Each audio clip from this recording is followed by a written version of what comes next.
brought to you by Silver Pumps. Top quality और consistent performance के लिए सिर्फ सिल्वर पंप नाम याद रखना। जहां पूरे देश में इस वक्त पहलगाम हमले को लेकर गुस्सा है, तो वहीं इस हमले के बीच में एक और नाम बहुत ज्यादा चर्चित है और वो नाम है अपने आप को लोक गायिका कहने वाली नेहा सिंह राठौर का। नेहा सिंह राठौर वो महिला है जिनका वीडियो पाकिस्तान में शेयर करके पाकिस्तान भारत पर निशाना साध रहा है। नेहा सिंह राठौर वो महिला है जिन्होंने पहलगाम हमले को बिहार चुनाव से जोड़ दिया। लेकिन ऐसा नहीं है कि नेहा सिंह राठौर शांत होने का नाम ले रही हो। लगातार नेहा के वीडियोस और पोस्ट ऐसे आ रहे हैं जिसको लेकर पूरे देश में गुस्सा देखने को मिल रहा है। और इसी बीच नेहा सिंह राठौर पर एक एफआईआर भी दर्ज होती है लखनऊ के हजरतगंज थाने में। लेकिन फिर भी नेहा है कि मानने को तैयार नहीं।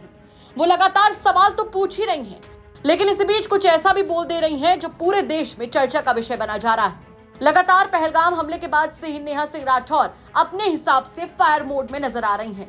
हाल फिलहाल में उन्होंने 2 पोस्ट और किए और ये पोस्ट किए प्रधानमंत्री नरेंद्र मोदी की बैठकों को लेकर। Neha Singh Rathore social media platform x पर लिखती हैं, हाई लेवल मीटिंग के वीडियोस जारी करना देश की सुरक्षा को खतरे में डालना है या नहीं?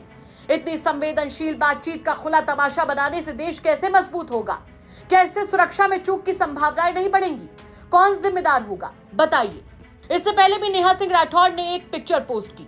दरअसल भारत में प्रधानमंत्री नरेंद्र मोदी लगातार बैठकें ले रहे हैं। बड़े बड़े अधिकारियों के साथ में हाई लेवल मीटिंग्स की जा रही हैं और इसी में से एक फोटो को नेहा सिंह राठौर ने पोस्ट किया जिसमें प्रधानमंत्री नरेंद्र मोदी, अजीत डोभाल, राजनाथ सिंह और तीनों सेनाओं के प्रमुखों के साथ में नजर आ रहे हैं। जिस फोटो को लेकर नेहा लिखती हैं कि दुनिया भर को क्यों मालूम होना चाहिए कि हाई लेवल मीटिंग में कौन कौन अधिकारी और नेता शामिल था? क्या यह देश की सुरक्षा के साथ समझौता नहीं है? क्या हाई लेवल मीटिंग और चाय पार्टी में कोई अंतर नहीं होता? क्या यह देश भाजपा के लिए खेल का सामान है? हर चीज का मजाक बना दिया है। दरअसल पहलगाम हमले को नेहा सिंह राठौर ने बिहार चुनाव से जोड़ दिया और बिहार के लोगों को भाजपा की राजनीति में न पड़ने की सलाह दी। लेकिन इतने संवेदनशील मुद्दे पर नेहा सिंह राठौर के ऐसे बयान से लोग भड़क गए हैं और इसके बाद ही उन पर एफआईआर दर्ज होती है। लखनऊ के हजरतगंज थाने में कवि अभय प्रताप सिंह उर्फ अभय सिंह निर्भीक की ओर से एफआईआर दर्ज कराई जाती है। एफआईआर में कहा गया है कि नेहा सिंह राठौर ने अपने ट्विटर हैंडल से कई आपत्तिजनक पोस्ट किए जिनमें राष्ट्रीय अखंडता पर प्रतिकूल प्रभाव डालने की कोशिश की गई और धर्म और जाति के आधार पर एक दूसरे समुदाय के खिलाफ अपराध को उकसाने की भी कोशिश की गई। इसके अलावा एफआईआर में भी आरोप लगा है कि नेहा सिंह राठौर लगातार पहलगाम हमले में मारे गए निर्दोषों पर सवाल उठाकर समाज में अस्थिरता फैला रही हैं। आपको बता दें कि नेहा सिंह के खिलाफ भारतीय दंड संहिता की कई धाराओं के तहत एफआईआर दर्ज की गई है। इस मामले में जहां पुलिस ने जांच शुरू कर दी है, तो वहीं नेहा सिंह राठौर एक्स पर ही अपने लिए वकील की मांग कर रही थी और कह रही थी मेरे पास पैसे नहीं हैं।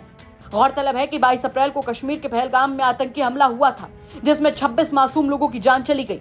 बताया गया कि आतंकियों ने पहले उनसे उनका धर्म पूछा और फिर गोलियों से छलनी कर दिया।